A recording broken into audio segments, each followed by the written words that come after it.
नाज़रीन, आपने wall of China का तो सुना होगा कि वॉल ऑफ चाइना, अगर आप चांद पे भी बैठे हो तो आपको वॉल ऑफ चाइना नजर आएगी। इतनी बड़ी और इतनी लंबी है वॉल ऑफ चाइना। इसी तरह अगर आप चांद से आप देखेंगे तो पाकिस्तान में भी लंबी लंबी कतारें आपको नजर आएंगी, और वो कतारें हैं एनवायरमेंट प्रोटेक्शन एजेंसी से जो फिटनेस सर्टिफिकेट लेने वाली गाड़ियों की।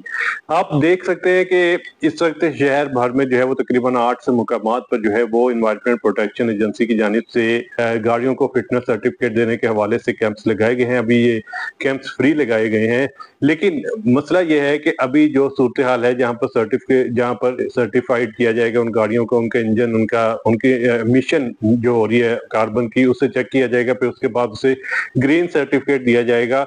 तो इस चीज के हवाले से सारा किया जा रहा है। और दूसरी तरफ सरकारी गाड़ियों की कौन वैल्यूएशन करेगा, सरकारी गाड़ियों की कौन देखभाल करेगा? सबसे ज्यादा इस वक्त पब्लिक ट्रांसपोर्ट और दूसरी तरफ जो सरकारी गाड़ियां जो डीजल पर चलती हैं वो कार्बन एमिशन का बायस बन रही है। मजीद तफसीलात से पहले हमारे चैनल को लाइक और सब्सक्राइब जरूर कर दीजिए। बिस्मिल्लाहिर्रहमानिर्रहीम, अस्सलाम वालेकुम नाज़रीन, मैं हूं सैयद अब्बास हैदर। नाज़रीन, इस वक्त वॉल ऑफ चाइना पूरी दुनिया में एक वाहिद चीज है जो आसमान से देखें यानी चांद से देखें तो नजर आती है। लेकिन अब हमारे मुल्क में जो एनवायरमेंट प्रोटेक्शन एजेंसी के तहत गाड़ियों को फिटनेस सर्टिफिकेट या उनकी कार्बन एमिशन को चेक करने के लिए जो कैंप्स लगाए गए हैं, वहां पर रश नजर आता है और लोग तकरीबन 8-8 घंटे उन लाइनों में इंतजार करके अपना जो कार्बन एमिशन का सर्टिफिकेट और खासतौर पर जिसे गाड़ी का कार फिटनेस सर्टिफिकेट है वो लेने के लिए जो है वो बैठे होते हैं। इसका मैकेनिज्म क्या है, किस तरह कौन सी गाड़ियां जो है वो वहां से चेक की जाती हैं, कौन सी गाड़ियां जो इस चीज से इस्तिस्ना है, मोटरसाइकिलों और रक्षों के हवाले से क्या हिकमत अमली है, सब कुछ आज आपको बताएंगे इस व्लॉग में।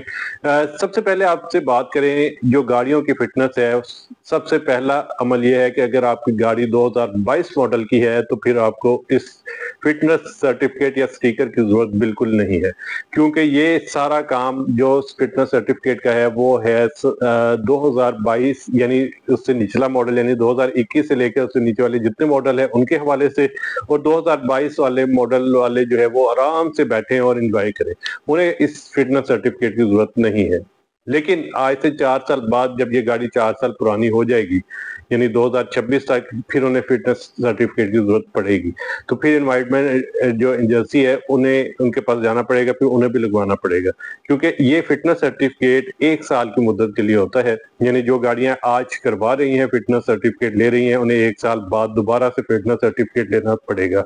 अभी हुकूमत की जानिब से बताया गया है कि जो फिटनेस सर्टिफिकेट है उसके लिए ये फ्री किए जा रहे हैं, और अगर एक मियाद दी गई है, अगर उस मियाद यानी अभी प्रॉपर टाइम नहीं दिया गया, उसके बाद जो है वो तकरीबन 3 महीने का टाइम था कि 3 महीने के बाद ये जो फिटनेस सर्टिफिकेट है इसके ऊपर 5,000 रुपए के करीब जो है वो फीस नाफिज की जाएगी। लेकिन बात यह है कि एनवायरमेंट प्रोटेक्शन में अगर आप ये काम फ्री रखेंगे तो लोग ज्यादातर आएंगे और यहाँ आकर फिटनेस सर्टिफिकेट लेंगे।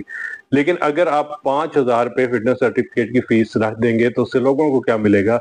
लोग कतराएंगे, पैसे देने से कतराएंगे, लोग फिटनेस सर्टिफिकेट नहीं लेंगे, और जिन गाड़ियों का धुआं निकल रहा है वो वैसे ही फिजा को आलूदा करता रहेगा। दूसरे नंबर पर मोटरसाइकिलें हैं, मोटरसाइकिलों के लिए भी फिटनेस सर्टिफिकेट लेना जरूरी हो गया। जिन मोटरसाइकिलों के फिटनेस सर्टिफिकेट नहीं होगा या उन पर स्टिकर नहीं लगा होगा उसे भी फाइन किया जाएगा। रक्षों के साथ भी यही सूरत हाल है। नाज़रीन, यहाँ पर ये तो सारा काम अवाम के लिए हो रहा है, लेकिन जो हुकूमत की जिम्मेदारी है उसमें एक तो हुकूमत ने एक अच्छा काम किया है कि जो इलेक्ट्रिक बसेस चलाई हैं, उससे जो पब्लिक ट्रांसपोर्ट चलती थी उसमें वो बिल्कुल ग्रीन हो गया, यानी वो कार्बन एमिशन जीरो हो गई है उन बसों के लिए जो इलेक्ट्रिक बसें हैं। लेकिन हमारे पाकिस्तान लाहौर की या फिर पाकिस्तान भर की बात करें तो ज्यादातर यानी 98% गाड़ियां डीजल पर हैं जो पब्लिक ट्रांसपोर्ट है, जिसके लिए जो धुआं छोड़ने वाली जो बसें हैं, हैवी ट्रैफिक है, ट्रक्स हैं, वो सबसे ज्यादा आलूदगी का बायस बन रहे हैं, और उनके लिए हुकूमत ने अभी तक कोई इकदाम नहीं किया है।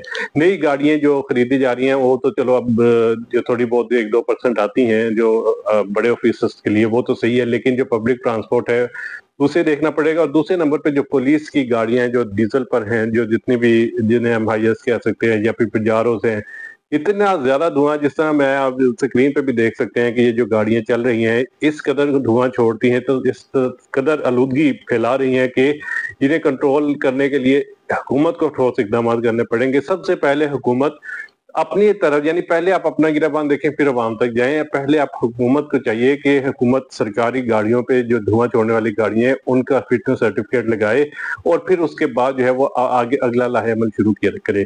تو اس چیز کو مد نظر رکھنا حکومت خاص طور پہ انوائرمنٹ پروٹیکشن ایجنسی کے لیے بہت ضروری ہے. مریم اورنگزیب صاحبہ کو اس چیز کے حوالے سے بھی اپنے ذہن میں رکھنا چاہیے کہ اس جو آلودگی چھوڑنے والی جو گاڑیاں ہیں ان کے اوپر سخت جو ہے وہ خاص طور پہ سرکاری گاڑیاں ان پہ سخت ایکشن لے اور نئی گاڑیاں منگوائی جائیں یا پھر ان گاڑیوں کو کاربن امیشن گاڑیوں سے جو ہے وہ کر کے انہیں بین کیا جائے تاکہ یہ گاڑیاں جو ہے وہ سڑک پر آ کر آلودگی نہ پھیلائیں. اپنے میزبان سید عباس صدر کو اجازت دیجیے. ہمارے چینل کو لائک اور سبسکرائب ضرور کر دیجیے. اللہ حافظ.